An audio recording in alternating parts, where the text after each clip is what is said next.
자, 여러분에게 있어서 자녀는 어떤 의미인지요? 많은 분들은 그렇게 얘기합니다. 금쪽 같은 내 새끼라고. 이유는 금이 귀한 것처럼, 이 세상에 금이 귀하게 여겨지는 것처럼 내 자식이 제일 귀하다는 그런 얘기 아니겠습니까? 그래서 오늘 본문 3절에도 보면은 보라, 자식들은 여호와의 기업이요 태의 열매는 그의 상급이로다. 자녀는 하나님 주신 상급이고 하나님 주신 축복이다. 이것이 우리 자녀들입니다. 어떻게 하면 하나님의 상급으로 축복으로 주신 내 자녀가 복된 삶으로 살아낼 수 있을까? 그냥 되어지는 것은 없습니다. 오늘 본문 4절 5절 말씀에는 이렇게 말씀합니다. 젊은 자의 자식은 장사의 수중의 화살 같으니 이것이 그의 화살통에 가득한 자는 복되도다. 그들이 성문에서 그들의 원수와 담판할 때에 수치를 당하지 아니하리로다. 자녀를 화살이라 이렇게 말합니다. 부모의 화살통에 화살이 가득 꽂혀 있을 때 그 부모가 얼마나 복되고 감사하며 든든하고 행복할까, 이런 얘기죠. 그런데 화살통에 화살이 많다고 복된 것이 아닙니다. 그 화살이 복되게 살아가는 화살이 될 때에 그 화살을 통해서 부모인 우리가 복되다, 이런 이야기입니다. 화살은 멀리 날아가는 것보다 제대로 관역에 맞출 수 있는 화살이어야 합니다. 다른 화살보다 빨리 날아간다, 그게 중요합니까? 화살은 누가 뭐라 해도 관역에 제대로 꽂혀야 하는 것이죠. 그게 제대로 날아가는 화살이다, 이런 얘기입니다. 그렇다면 화살의 가장 중요한 목표, 하나님의 영광이라는 관역에 잘 맞춰야 합니다. 그러므로 우리는 이 자녀를 화살이라 생각하고 잘 다듬어서 제대로 관역을 향해 날아가도록 그 화살을 잘 다듬는 그런 부모가 되어야 할 줄 믿습니다. 이런 의미에서 부모가 된다는 것은 세상에서도 가장 복되기도 하면서 가장 두려운 일이기도 합니다. 하나님은 우리에게 단순히 아이를 낳고 키우라고만 명령하지 않으셨습니다. 우리에게 맡기신 아이의 영혼을 위하여 마음과 인격을 하나님 앞에서 돌보라고 우리에게 맡기셨습니다. 그러나 이 시대를 살아가며 우리는 종종 한 가지 착각에 빠집니다.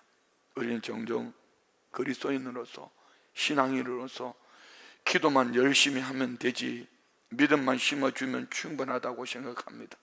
물론 기도와 믿음은 반드시 주어야 할 선물입니다. 오늘 부모의 기도는 자녀의 호흡이라고 저는 믿습니다. 에베소서 6장 4절은 말씀합니다. 또 아비들아, 너희 자녀를 노엽게 하지 말고 오직 주의 교훈과 훈계로 양육하라 말씀합니다. 성경은 부모에게 구체적이고 실제적인 사명을 부여하고 있습니다. 자녀를 위한 기도만으로 충분하지 않습니다. 자녀에게 믿음의 말을 심는 것만으로 끝났어도 또한 아니 됩니다. 우리는 자녀의 인격과 삶을 준비시켜야 합니다. 그래서 부모는 자녀들을 바라보면서 자녀들의 마음에 진리의 씨앗을 심을 뿐만 아니라 삶으로 살아내는 인격과 또 삶으로 살아내는 하나님 나라를 바라볼 줄 아는 그런 믿음의 사람으로 세워져야 된다는 것이죠. 우리 자녀들이 글로벌하게 세계를 품는 그런 자녀가 되려면은 적어도 여러분 품 안에서 내가 보는 것 여기에 머물러 있는 것이 아니라 지식 수준도, 지성도 세계를 품을 수 있어야 되고, 인격도 세계를 품을 수 있어야 되고, 더더욱 영성은 세계를 넘어서 하나님 나라를 품는 그런 자녀들이 되어지기를 원합니다. 이렇게 자녀를 어떻게 양육할지를 좀 더 구체적으로 5가지로 살펴보려고 합니다. 그 첫 번째는 자녀에게 가장 먼저 주의할 것은 복음 중심의 사랑입니다. 한번 따라합시다. 복음 중심의 사랑. 에베소서 6장 4절 말씀합니다. 또 아비들아, 너희 자녀를 노엽게 하지 말고 오직 주의 교훈과 훈계로 양육하라. 여기 노엽게 하지 말라 이 얘기는 부모라는 힘을 가지고 내가 원하는 대로 자녀를 억압하고 통제만 하면은 그 안에 복음이라는 것이 없어. 복음의 사랑 말이에요.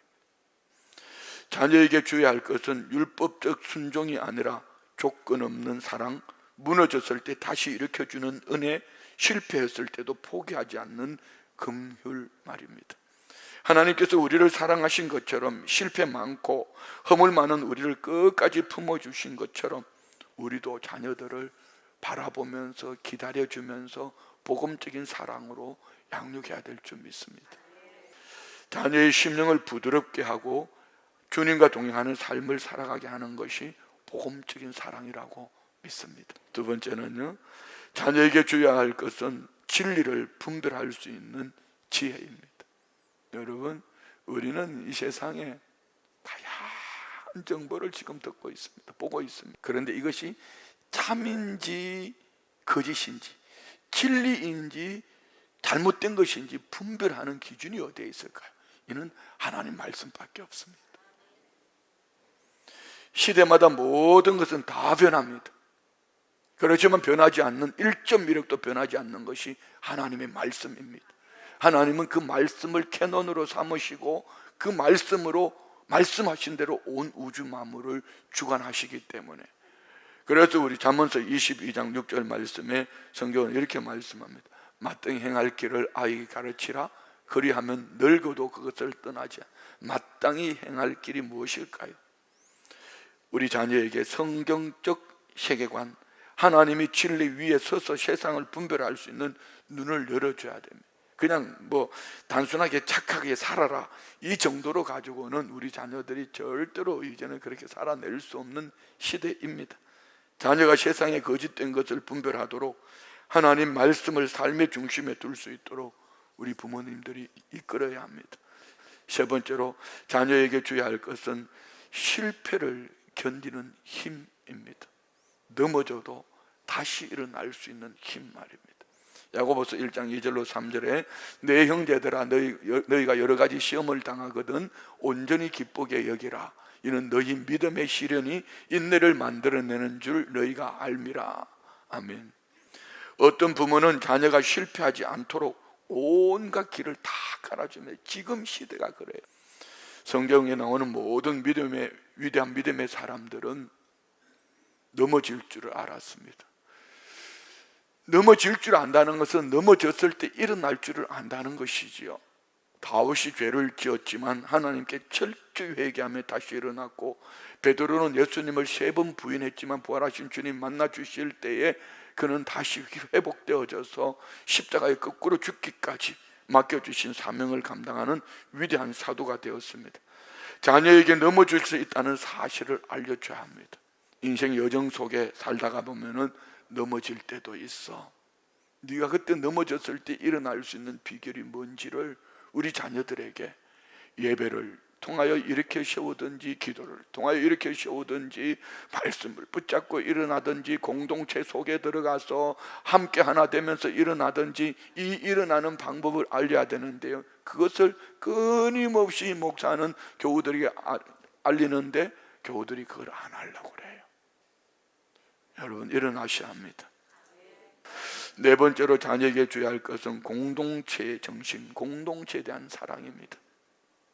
히브리서 10장 24절로 25절에 서로 돌아보아 사랑과 선행을 격려하며 모이기를 피하는 어떤 사람들의 습관과 같이 하지 말고 오직 권하여 그날이 가까움을 볼수록 더욱 그리하자.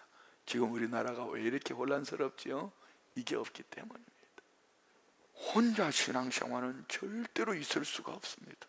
자녀들에게 예배를 사모하는 마음, 함께 기도하는 삶, 서로 돌보는 교회의 기쁨, 자녀에게 우리 부모들이 보여줘야 할 것이고 자녀들을 그렇게 가르쳐야 합니다. 지난주에 나누었던 사도행전에 나오는 훌륭한 교회, 모 교회, 예루살렘 교회. 여러분의 자녀들은 모 교회가 있습니까? 그 모 교회라는 것이 없이 살아간다면 이는 둘 중에 하나입니다. 우리 부모 세대들이 잘못 가르치고 있든지, 아니면 교회가 잘못 가르치고 있든지, 둘 중에 하나입니다. 부모가 먼저 공동체 의식을 가지고 교회를 사랑하고 주일마다 기쁨으로 예배를 드리고 작은 일에도 성도들과 함께 울고 웃는 모습을 자녀들에게 보여주는 그런 부모의 신앙이 되기를 제 이름으로 축원드립니다. 마지막으로 다섯 번째, 부모가 삶으로 본을 보이는 신앙이어야 합니다. 신명기 6장 9절 말씀 보면은요, 오늘 내가 내게 명하는 이 말씀을 너는 마음에 새기고 내 자녀에게 부지런히 가르치며 집에 앉아있을 때든지 길을 갈 때든지 누워있을 때든지 일어날 때든지 이 말씀을 강론할 것이며 너는 또 그것을 내 손목에 메어 기호로 삼으며 내 미간에 붙여 표로 삼고 또 내 집 문설주와 바깥문에 기록할지니라. 이 말은요, 하나님은 부모인 우리에게 자녀를 부지런히 가르치라고 말합니다. 부지런히 가르치라. 부지런히. 자, 이 부지런이라는 단어를 새겨보면은 히브리어로 샤난이라고 말하는데요, 샤난 두 가지 의미가 있어요. 갈다, 날카롭게 하다. 다시, 날카로운 칼이 내 피부를 찌르듯이 내 자녀들이 알아듣도록 가르치라는 것이 샤난입니다. 부지런이라는 것이. 부지런히 날카롭게 갈아라. 너희 자녀들이 제대로 날카롭게 갈려지는 화살이 될 때까지 갈고 또 갈아주는 것이 부모의 의무라고 오늘 본문은 말하는 것이. 화살통에 화살이 많은 것이, 그것이 복이 아니라 그 화살이 관역을 향하여 정확하게 맞춰서 시대 앞에 쓰임 받는 것. 그래서 우리 부모가 줄 수 있는 것은, 한번 따라 합시다. 복음 중심의 사랑, 진리를 분별하는 지혜, 실패를 견디는 힘, 공동체를 사랑하는 마음, 삶으로 보이는, 우리 본을 보이는 그런 신앙이 되기를 주의 이름으로 축원드립니다.